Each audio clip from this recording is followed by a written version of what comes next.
Ne vous fiez pas à ces images. Personne n'aime cet homme. Quelqu'un l'a-t-il vraiment aimé un jour? Après plus de 20 ans de lutte, il est devenu président des États-Unis. Regardez le visage d'un homme comblé par le pouvoir, heureux d'avoir enfin atteint son objectif après tant d'échecs. Comme toute histoire qui finit mal, c'est toujours par la fin que les choses commencent. I shall resign the presidency effective at noon tomorrow. Vice President Ford will be sworn in as president at that hour in this office. En 1968, il s'était présenté à la présidence comme le nouveau Nixon, un homme neuf qui voulait faire la paix au Vietnam et rassurer l'autre Amérique, celle qui en avait assez de voir les enfants des classes aisées échapper à la guerre. Il était si sûr de lui qu'il n'avait pas vu l'ombre de l'ancien Nixon refaire surface et lui demander des comptes. Le scandale du Watergate ruine sa présidence et le force à la démission. Il est redevenu l'homme qu'on a aimé haïr. Vous ne pourrez comprendre cet homme sans revoir ici l'histoire de son ascension. Cette histoire débute en juillet 1952 à la convention du Parti républicain à Chicago.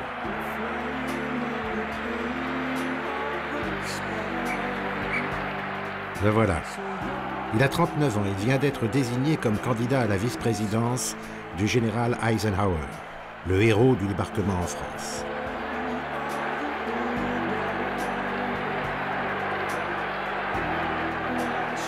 À la manière d'un manager de boxe, il a empoigné la main du héros de la nation. Il a réussi son coup.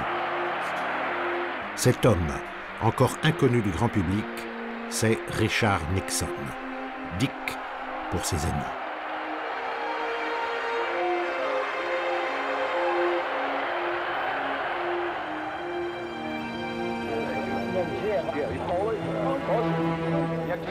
Richard Nixon est un avocat brillant, élu républicain à la Californie depuis 1946. Il se veut alors le représentant de milliers de fermiers, employés, ouvriers de l'autre Amérique, celle d'où il vient. Il est né en politique avec la guerre froide, une guerre de l'Amérique contre l'Union soviétique, mais surtout une guerre de l'Amérique contre elle-même.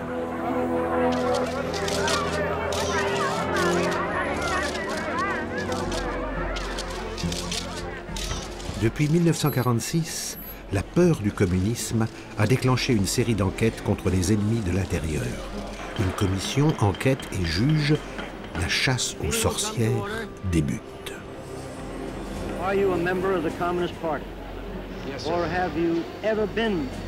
Richard Nixon sent que le scénario à venir attend son premier rôle et qu'il peut être celui-là.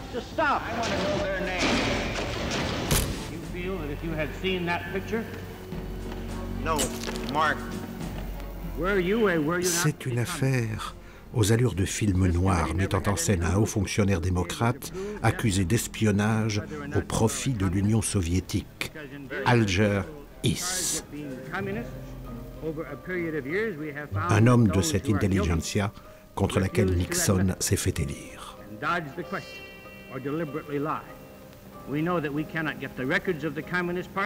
Des soupçons de trahison, quelques mensonges, un complice repenti, et Nixon s'engouffre dans la brèche.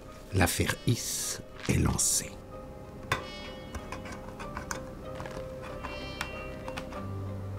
I am holding in my hand a microfilm of very highly confidential secret State Department documents. These documents were fed out of the State Department over 10 years ago by communists who were employees of that department and who were interested in seeing if these documents were sent to the Soviet Union. Il mène une enquête inquisitrice qui va durer 2 ans.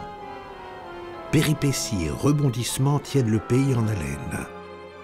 Un vrai suspense.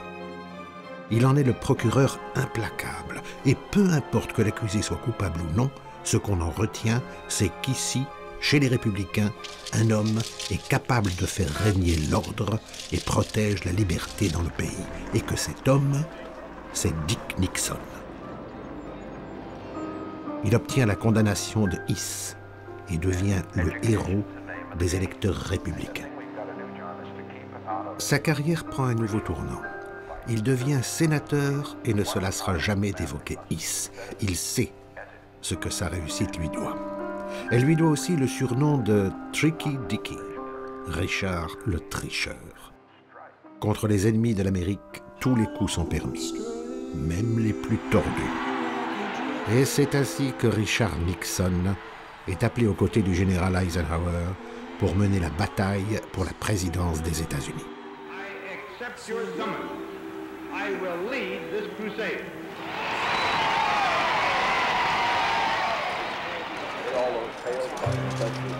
Nixon est à coup sûr le meilleur choix de son parti.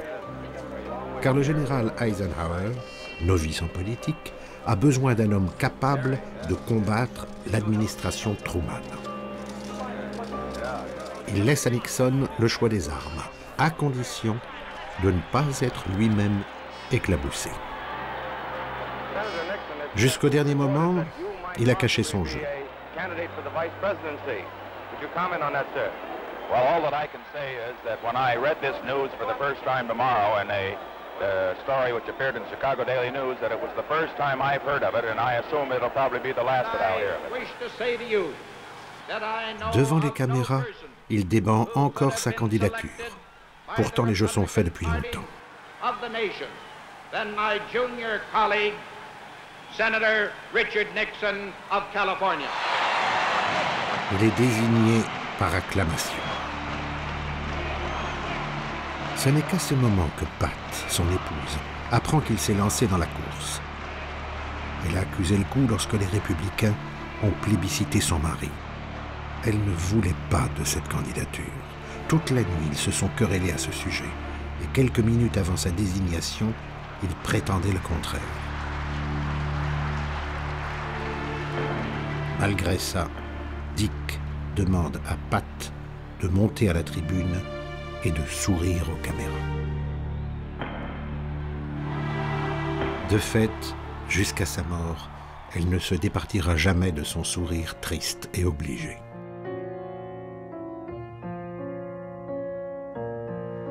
Pat, l'orpheline institutrice qui s'est élevée seule.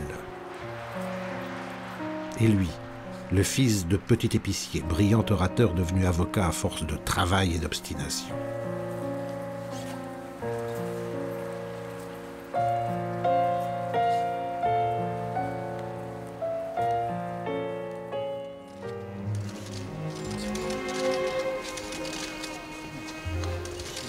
Depuis sa nomination, le sénateur Nixon est devenu une célébrité. Mais sa mère est là pour lui rappeler d'où il vient. Un enfant modeste, de la middle class de la côte ouest, non loin de Los Angeles.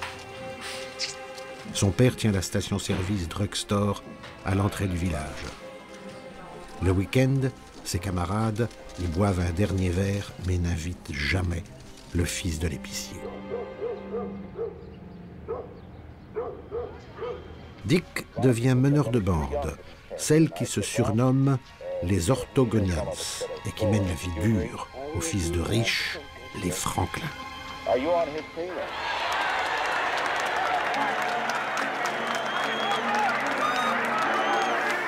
Les deux candidats débutent leur campagne à travers le pays.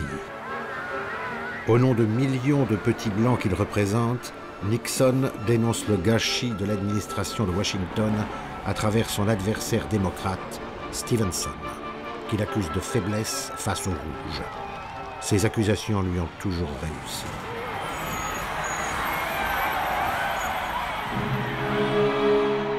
La riposte ne va pas tarder, ce sera la vengeance des Franklin. Nixon est accusé de détenir une caisse noire illégale. Le 18 septembre 1952, le New York Post révèle l'information. D'heure en heure, ces fonds de campagne deviennent un enrichissement personnel.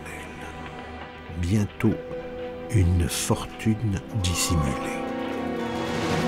Eisenhower en est informé quelques heures avant un meeting. Il est surpris et troublé. Dans l'ignorance des faits, il va devoir jouer serré devant son public. Knowing Dick Nixon as I do, I believe that when the facts are known to all of us, they will show that Dick Nixon would not compromise with what is right. Eisenhower réalise le mal que ces allégations peuvent provoquer. Son staff est affaibli par cette polémique et les démocrates dénoncent déjà l'hypocrisie de la campagne moralisatrice des républicains.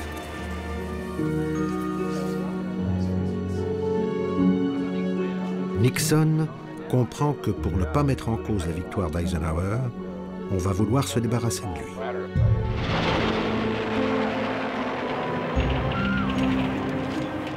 Le jour suivant, Ike lui demande de s'expliquer à la télévision devant les Américains. L'échange téléphonique est violent et Nixon lui raccroche au nez. Les républicains achètent une demi-heure de télévision pour le mardi 23 septembre sur la chaîne NBC. Avant son envol pour les studios de Los Angeles, un coup de fil des conseillers du candidat lui demande d'annoncer sa démission. Il refuse. Pendant le vol, il dresse soigneusement la liste de ses arguments, comme le faisait l'avocat pugnace qu'il avait été.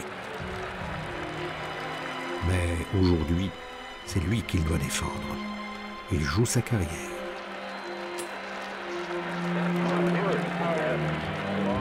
S'étant aperçu que Richard Nixon, vilipendé par la presse et abandonné par son propre parti, est devenu indispensable aux électeurs de l'autre Amérique et qu'il sera difficile de se débarrasser de lui.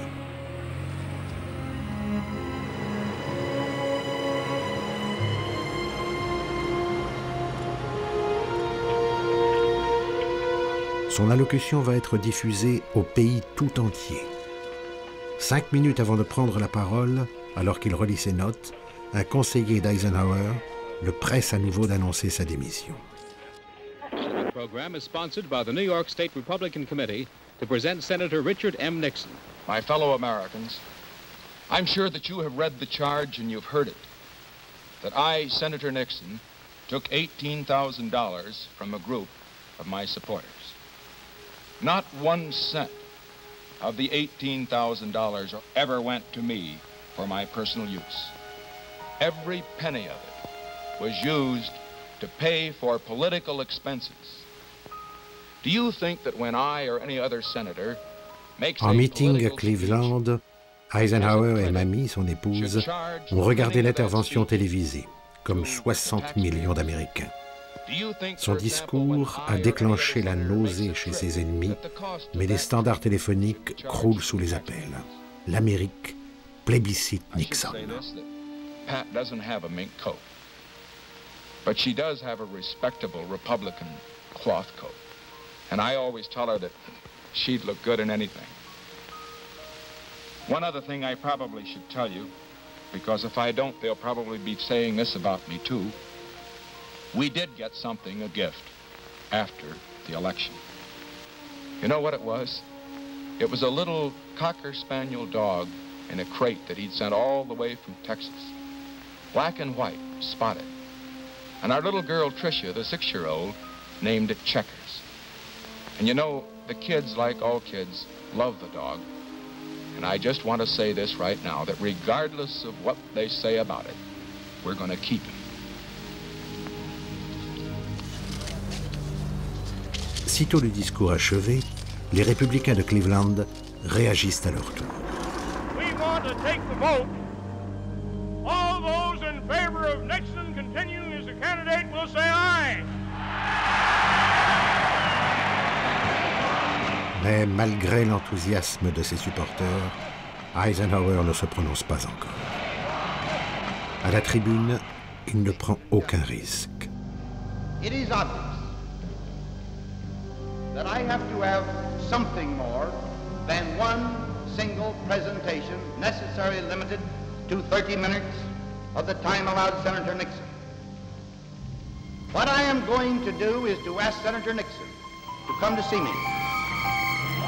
il le convie à le rejoindre dans sa prochaine ville-étape, Wheeling, Virginie.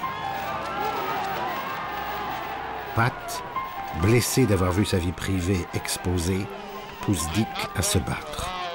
Any future smears or attacks to divert me from the great issues of this campaign. And I want all of the American people to know that, as far as I'm concerned, we've just begun to fight. Le lendemain, Eisenhower a retardé son meeting pour accueillir son partenaire. Au fil des heures, il a vu croître les soutiens à Nixon et comprend qu'il faut désormais prendre ouvertement sa défense.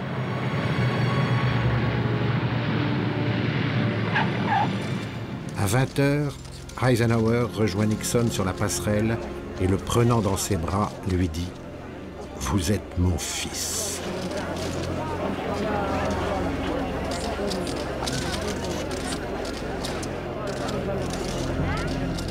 My colleague in this political campaign has been subject to a very unfair and vicious attack. He acted as a man of courage and of honor, and so far as I am concerned, stands higher than ever before. I want you to know that it's probably the greatest moment of my life tonight. The man that I think will make the greatest president we've had in many, many years has stood before this audience and has said, we're going to stand together in this fight for the principles in which all Americans believe. And what is good for America, believe me, is good for you. Thank you. La crise est terminée.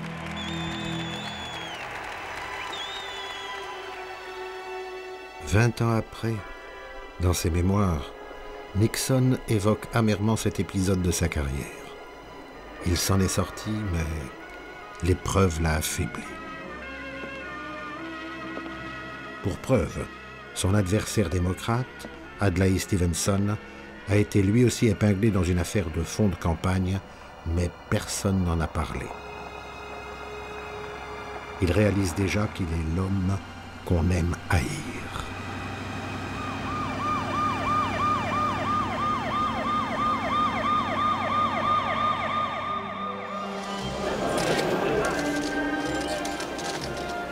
Il va conduire sa campagne avec un fort désir de revanche.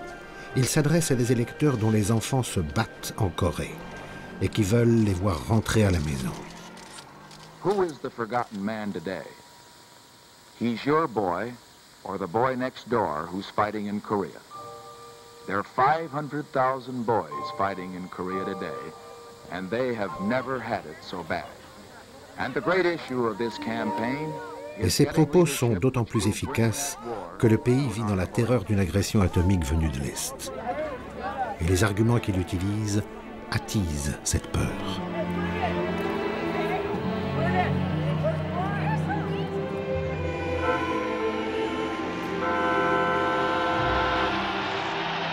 Le 19 novembre 1952, Dwight Eisenhower est élu président des États-Unis.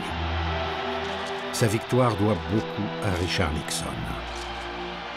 Il devient son vice-président. Un poste sans rôle réel et jusqu'alors sans avenir.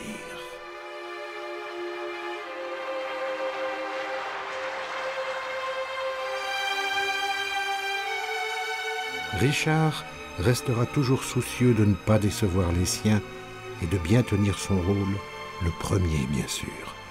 Alors, à qui fait-il le plus de plaisir en étant élu? Sans doute à Anna Nixon, sa mère, une Quaker, qu'il surnomme la Sainte. Mais certainement pas à Pat, qui, après un grand bonheur, s'attend toujours à ce que le destin lui fasse payer le prix fort. En attendant, cette élection est une nouvelle victoire sur les nantis de sa jeunesse.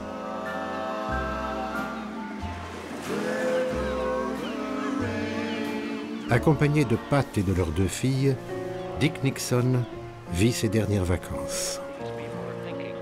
À Washington, Nixon n'a aucune vie sociale, ni week-end, ni sortie au cinéma, ni dîner en ville, dans lesquels il n'est pas à l'aise. Il vit à Spring Valley, dans la banlieue de Washington, et il consacre ses journées au travail.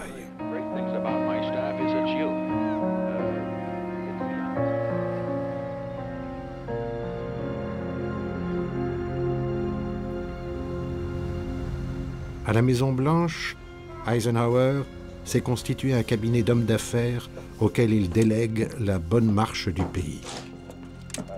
En cette année 1953, le conflit de l'Amérique avec la Corée n'est pas terminé et la guerre froide a fait des États-Unis le gardien du monde qu'on appelle libre. Nixon est un des rares politiciens du gouvernement et il est chargé de représenter le président à l'étranger. Le nouveau vice-président va prendre les affaires étrangères à son compte. Il va voyager.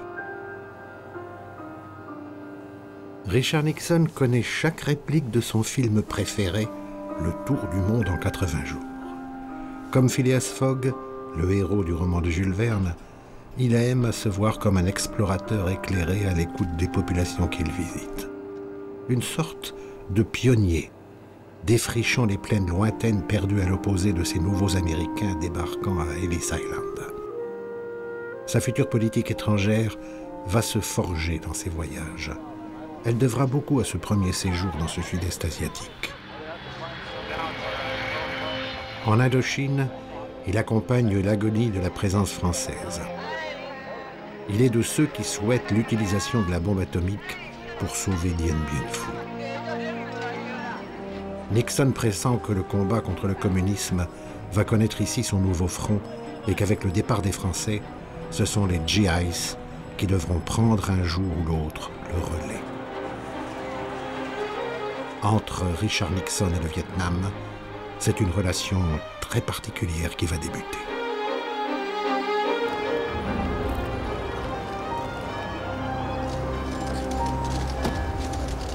Nixon n'est pas né aristocrate, c'est un self-made man de la politique. Contrairement aux autres politiciens américains issus de la haute société, il a tout appris par lui-même. Les codes vestimentaires, les règles implicites et les réseaux.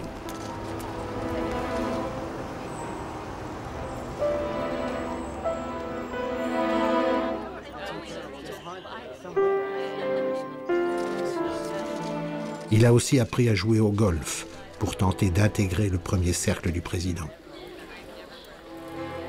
Le personnage est changeant et déroute. Il semble flotter dans des pantalons portés haut à la manière d'un Fred Astaire. Son visage et ses mouvements ne s'accordent pas ensemble. Il ressemble à une caricature. L'objectif des caméras est impitoyable. Il se fait loupe grossissante, et c'est toute l'Amérique qui dévisage Nixon. Il ne ressemble à rien, ou alors simplement aux Américains désenchantés qu'il représente, ceux qui ont connu la guerre et travaillent laborieusement, et dont il tient sa légitimité.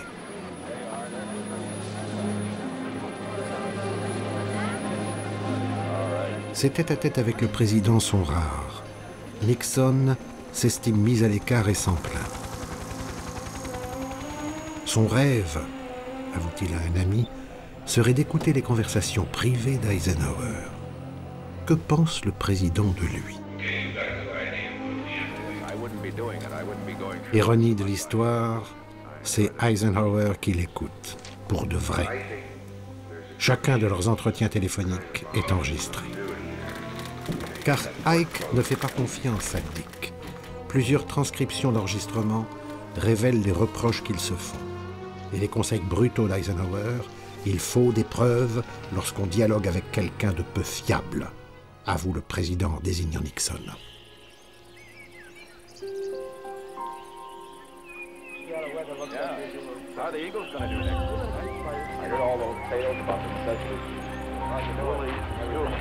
Il est sous haute surveillance et supporte mal la suspicion. La présidentielle de 1956 approche et il déprime à l'idée de mener une nouvelle campagne. Il affirme à ses proches qu'il va renoncer à briguer à nouveau la vice-présidence. Pour le président, Nixon est un boulet dont il aimerait se débarrasser. Un événement risque cependant de bouleverser ses plans. Le 24 septembre 1955, il fait à Washington un temps d'été étouffant, lorsqu'en fin d'après-midi, Nixon est informé que le président a été victime d'un infarctus à son domicile de Denver. Conformément à la Constitution, il a la charge de le remplacer le temps de sa maladie. Ses ennemis le décrivent désemparé. Il se tait pendant 24 heures.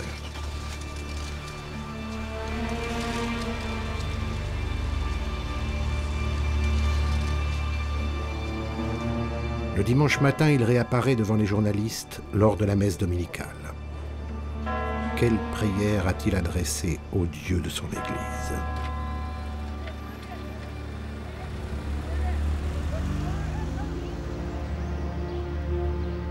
Revenu au domicile qu'il avait déserté la nuit précédente, il se retranche derrière un discours de circonstance. The only comment that I want to make is to express the concern that I share with all of the American people for the early and complete recovery of the President. The American people can be assured that the business of government will go ahead as usual despite the President's illness.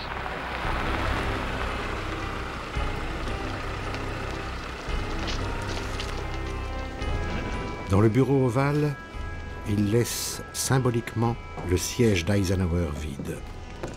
Jamais il n'a été aussi proche du pouvoir suprême qu'il convoite depuis si longtemps. Il distribue la parole au secrétaire d'État plus qu'il ne dirige le débat. Il ne veut rien précipiter et surtout ne pas évoquer la possibilité d'une succession. Et si Ike ne se rétablissait pas?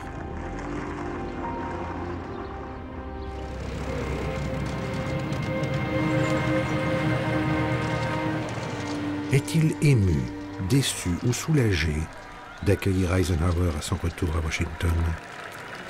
Mr. President, just a small indication of the joy and inspiration your return to Washington has brought to the people of the United States and people throughout the world.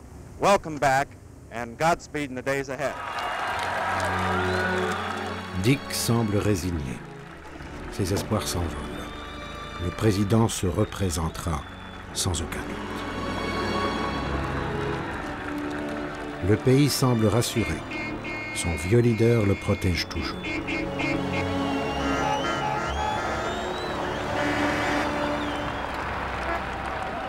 Nixon redoute les échéances à venir. Pourtant, la presse étrangère apprécie son action, en prétendant qu'il a donné un véritable rôle à la vice-présidence. À quoi va ressembler cette année 1956?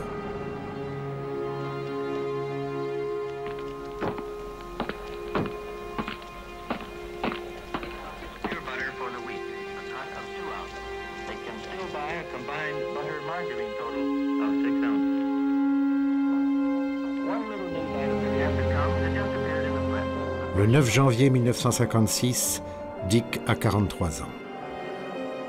La veille, Ike l'a convoqué à la Maison-Blanche. Il lui a suggéré de tracer son chemin, de redevenir sénateur, par exemple. Nixon est plein d'amertume. Il n'a pas vu venir le coup et comprend que le président veut l'écarter de la photo officielle et du rôle qu'il pourra y tenir. Mais il est décidé à se battre. C'est l'élection d'après, celle de 1960, qui est en jeu. Nixon est un joueur de poker qui sait bluffer. Après un long silence, il va forcer le destin et demande à parler au président. Il lui annonce qu'il souhaite faire partie du ticket. Pris de court, Eisenhower accepte. Il n'a pas d'autre alternative que de garder celui qu'il traite en privé de loser. I met with the president this afternoon in the White House, and at that time I informed him that in the event that he decided that it would be in the best interests of the party for me to continue in my present office, that I would be honored to accept renomination as the Republican candidate for Vice President. The President has asked me to say that he was delighted to hear of the Vice President's decision.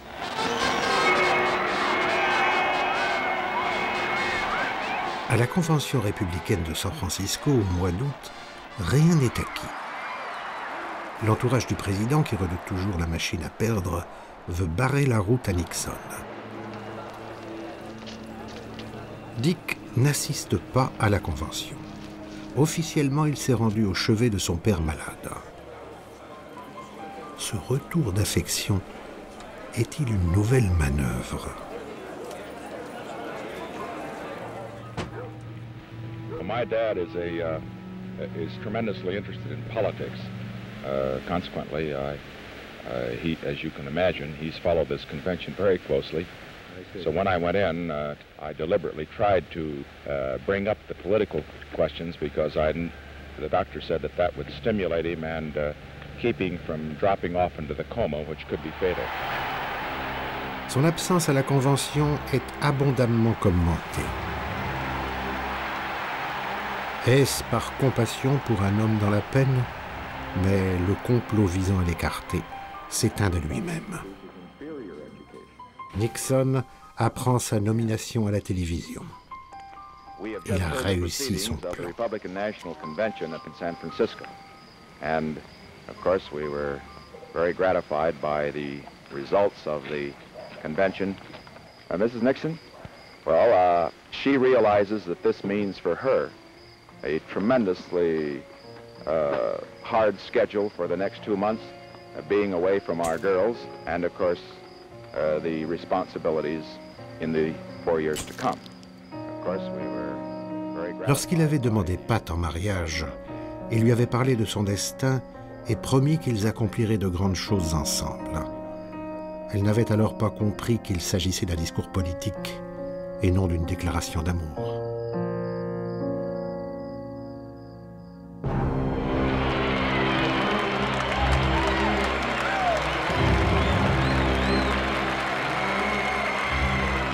Dès sa nomination, il quitte le domicile paternel et rejoint la Convention pour son discours d'acceptation.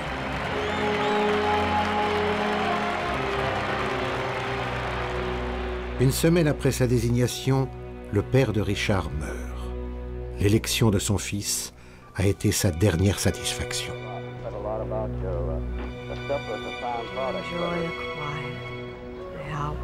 Tout au long de sa campagne, il utilisera cette corde émotive qui dégoûte les uns et ravit ses supporters, en mentionnant son père dans chacun de ses discours, laissant supposer que le vieil homme aimait particulièrement chacune des villes où il tenait meeting.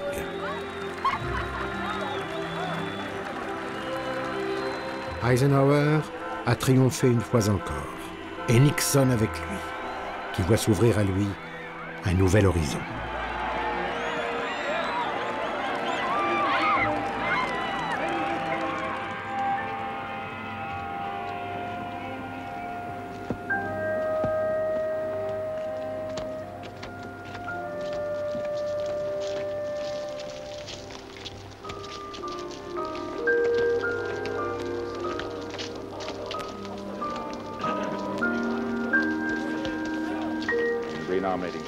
On avait mis en garde Nixon sur le rôle négatif et sans avenir de la fonction de vice-président. Mais grâce à son action sur la scène internationale, il peut désormais se projeter vers la candidature suprême aux élections de 1960. Il a travaillé dur, il s'est battu, a pris des coups, mais il lui reste quelques années pour peaufiner son personnage de président. Il accueillera et aidera les réfugiés hongrois, victimes du soulèvement de Budapest, que le gouvernement américain a encouragé avant de le laisser tomber. Au Venezuela, il va affronter courageusement la foule déchaînée contre l'impérialisme américain et repartira de Caracas sous les cocktails Molotov. À Moscou, il tiendra son rang avec humour et fermeté face aux dirigeants soviétiques. Assurément, Nixon est l'héritier légitime d'Eisenhower, et il pense, sans douter, que l'Amérique l'élira président en 1960.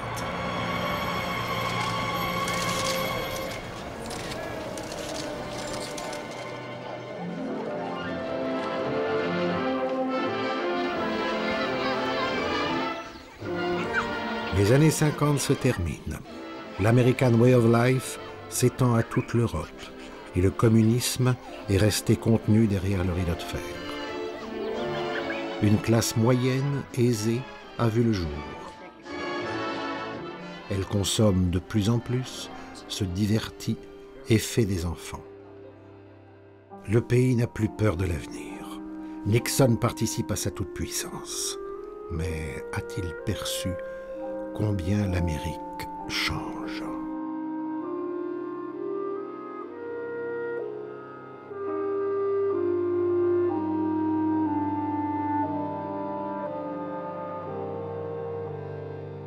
Richard Nixon s'attend-il, en novembre 1960, à devoir affronter l'une des rares personnalités de l'establishment qu'il estime?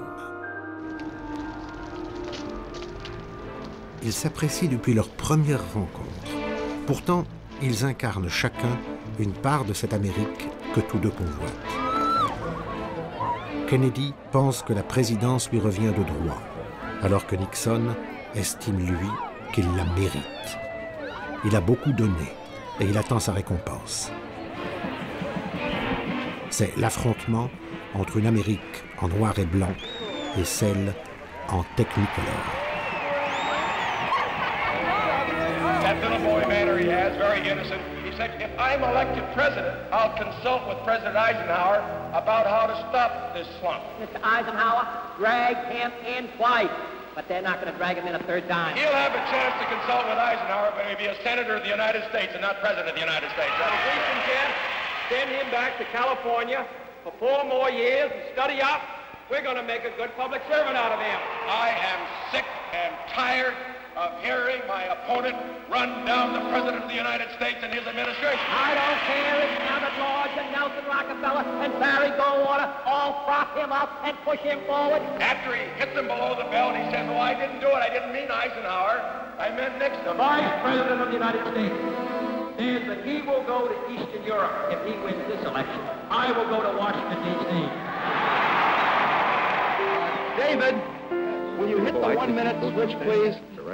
Nixon utilise sa vieille rhétorique anticommuniste, frappant fort dans une campagne qu'à sa manière il veut agressive. Kennedy, face à lui, se montre tout aussi intransigeant sur le communisme, mais son ton est plus conciliant pour s'adresser à un pays apaisé. L'Amérique a remisé ses vieux démons, mais Nixon ne s'en aperçoit pas. À la radio, il semble sortir vainqueur des débats, mais à la télévision, il devient ce perdant au visage hâve et mal rasé dont tout le monde se souvient. The Republican candidate, Vice President Richard M. Nixon, and the Democratic candidate, Senator John F. Kennedy. It is a pleasure to be here tonight and to participate in this program.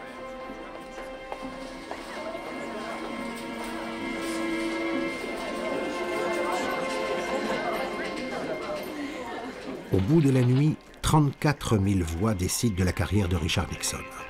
Seulement 0,20% sépare les deux candidats. L'ambition d'une vie s'effondre. Jusqu'au bout, il a été en position de gagner. Les votes de Chicago ont été décisifs. Et on sait que les Kennedy ont acheté le résultat.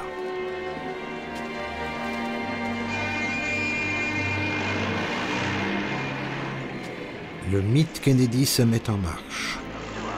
Un Franklin venge les siens malmenés par Nixon depuis plus de 10 ans. Jack a battu Dick et Jackie a battu Pat. If the present trend continues, Mr. Kennedy, Senator Kennedy, will be the next president of the United States. Pat s'efforce de rester calme. C'est pourtant le jour le plus tragique de sa vie. Elle a l'air d'une femme atteinte d'une maladie incurable qu'elle tenterait de dominer avec courage. C'est elle, ce soir, qui devra endurer le désespoir de Dick. Et elle le redoute. Alors il lui promet d'arrêter la politique, de retourner en Californie. Tout juste tentera-t-il d'en devenir gouverneur en 1962.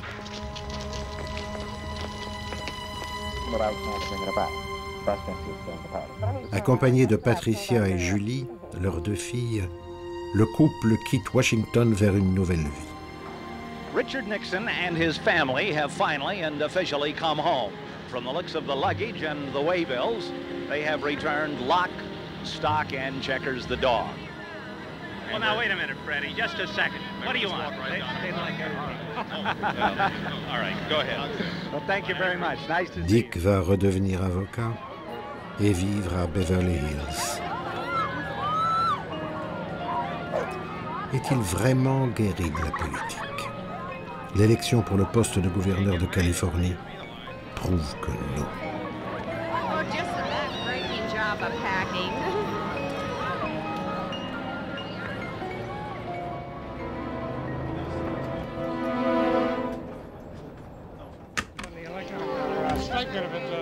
Il est battu. Cela confirme que les électeurs n'aiment pas cet homme et ne veulent plus de lui. Nombreux sont ceux qui ont célébré sa défaite. 1962 leur a paru comme la date mettant fin à sa carrière politique. Just think how much you're going to be missing. You don't have Nixon to kick around anymore. Il ne fait plus de grimaces à la presse. Leur histoire commune semble se terminer.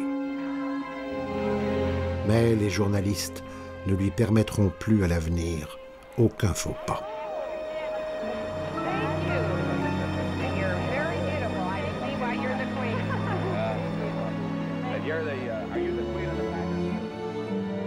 Nixon est dorénavant l'homme du passé. Que va-t-il faire dans une Amérique qui ne se reconnaît plus en lui et qui se construit avec les démocrates? La baie des cochons, le mur de Berlin, Luther King, la disparition de John Kennedy, puis Johnson président. Il s'est établi maintenant à New York et il partage son temps entre un cabinet d'avocats et les voyages. Il attend son heure. Depuis ses débuts, il a su que c'est dans le sud-est asiatique que se joueraient les échéances nouvelles. Kennedy, puis Johnson s'y sont embourbés. À nouveau, ce sont de jeunes Américains des classes laborieuses qui meurent là-bas et le mécontentement se fait jour. La guerre contre le communisme fait à nouveau la une des journaux. Et Nixon y voilà une opportunité à saisir. Any further concessions, any further neutralization, call it what you will in this part of the world. What is needed now is a firm stand for freedom. If we are firm and if we are consistent, we will win. If we aren't, then the tide of the future will be with the communists. Qui, mieux que lui, saura trouver les mots justes pour toucher le cœur de l'Amérique? Nous sommes en 1967. Des comités Nixon font leur apparition. Nixon for President. Son équipe visionne les images filmées de leur candidat depuis le début de sa carrière. Il constate son allure louche de joueur de poker, interprétant un méchant rôle dans un polar noir. Son arrogance, sa violence verbale qui lui donnait le rôle d'un procureur instaurant le procès de ses détracteurs. Rien qui donne envie de voter pour lui. Alors ils vont le changer, donner une nouvelle version de lui-même, un nouveau Nixon adapté à cette nouvelle époque. Of course I have changed. I'm older, I'm 55, and of course I'm more experienced. I know more. I won't make as many mistakes as I might have made had I been elected in 1960. Of course, others discover that I perhaps have a sense of humor, which I think I've always had, but perhaps people didn't see it. I am really the most difficult man in the world when it comes to a so-called public relations firm. Nobody's going to make me put on an act for television. I'm not going to engage in any gimmicks or any stunts, wear any silly hats, and I'm going to continue to play that role. If people looking at me say that's a new Nixon, then all that I can say is, well, maybe you didn't know the old Nixon. But so that you know who we are, I think you will know Pat, my wife, of course. This is Julie, and this is Patricia. And we'll be delighted to meet all of you. We hope you can all stay. Le doute sur sa candidature n'a pas duré longtemps. Pat, son épouse, a réalisé qu'il se préparait pour cette échéance depuis sa défaite de 1960. Alors, elle lui a dit oui. Elle a appris à saluer avec application. Elle va serrer 1000 mains, en cadence, le geste mesuré. Elle est devenue une vraie professionnelle. La famille supporterait-elle une nouvelle défaite? À l'occasion de ces présidentielles, le destin allait une fois de plus l'opposer à un Kennedy. Bobby. Les deux avaient fait de la fin de la guerre du Vietnam un enjeu électoral. Là où Bob prenait un retrait dans l'honneur qui tendait la main aux communistes vietnamiens, Nixon ne parlait que de négocier en position de force. La victoire d'abord.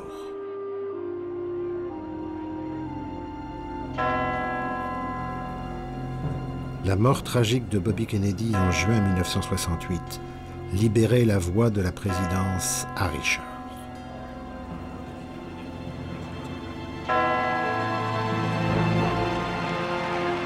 Nixon donne un nouveau tour à sa campagne. Il promet désormais la paix au Vietnam et répond ainsi aux espérances de millions de familles. Il n'y a plus de doute. Nixon fera tout pour investir la Maison-Blanche, 8 ans après son premier échec. Quelques semaines plus tard, à Miami, il est désigné candidat par le Parti républicain. Chacun est impatient de l'entendre. A-t-il changé? Est-ce réellement le nouveau Nixon qu'on annonce? Plus vertueux, plus civilisé, plus présidentiable?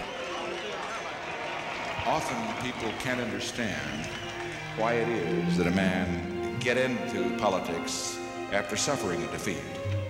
And I just want to say this, I've won a few and I've lost a few, and winning's a lot more fun. I want to say too that the most important thing though to bear in mind is to get into the fight. Every one of you who has gotten to this campaign, and who will be in it between now and November, believe me, you're going to have action, and you're going to have passion. I think we're going to win. En fait, le nouveau Nixon ressemble à un vieil entraîneur de boxe hilar qui fêterait la victoire de son poulain au terme d'un match difficile. On sent qu'il a souffert, mais qu'enfin il a surmonté les épreuves.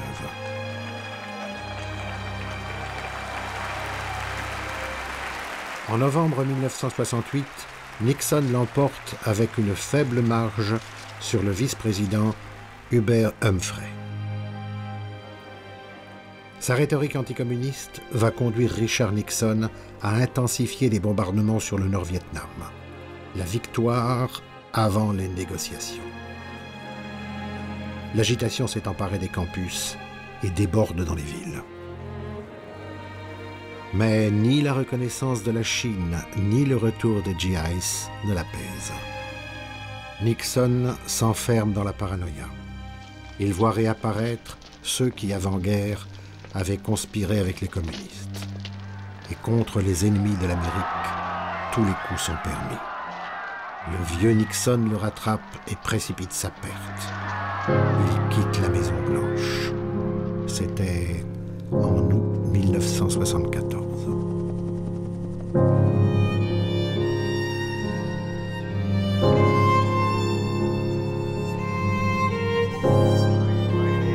Les images de Richard Nixon à la présidence ont été filmées par ses deux conseillers, Ehrlichman et Edelman. Ils ont enregistré les grands moments et les méfaits de celui qui était devenu le greffier de sa propre vie. Ces films seront saisis par le FBI et rajoutés aux écoutes téléphoniques du bureau ovale comme preuve à charge contre Richard Nixon, l'homme que vous avez aimé haïr.